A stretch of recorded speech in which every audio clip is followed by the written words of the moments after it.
Dah, sini. Ibrahim tinggal di mana alaihissalam? Di mana? Tepatnya di mana? Ibrahim tinggal di Kanaan di Palestina. Ismail di mana? Di Mekah.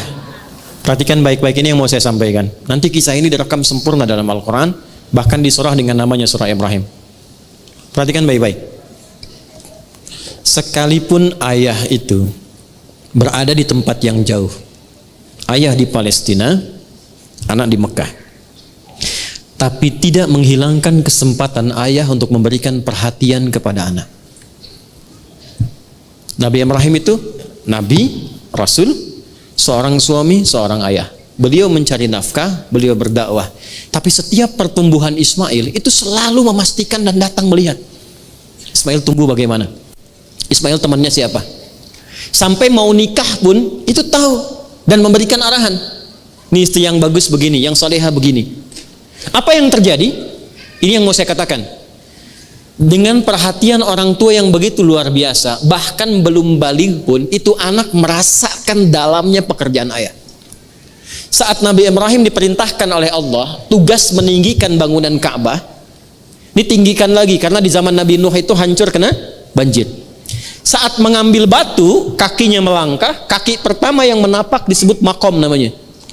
Jadi kalau ibu umrah atau haji itu di Hajar Aswad, geser sedikit ke kanan searah tawaf, itu ada makom Ibrahim ya.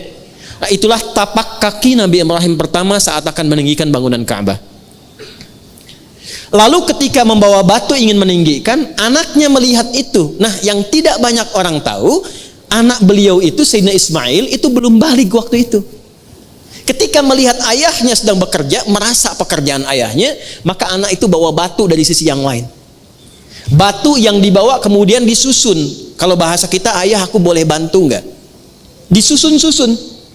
Kalau batu sendiri, batu disebut hajar namanya. Kalau dia disusun-susun, membentuk satu bagian disebut hijar namanya. Kalau dia menjadi ruang disebut hujrah namanya. Maka disusunlah batu itu menjadi bagian dari sisi Ka'bah. Sampai sekarang diabadikan dengan nama Hijr Ismail. Tapi poinnya bukan karena hijrnya. Poinnya itu refleksi bagi setiap orang tua yang tawaf. Itu dengan hubungan dengan anak bagaimana?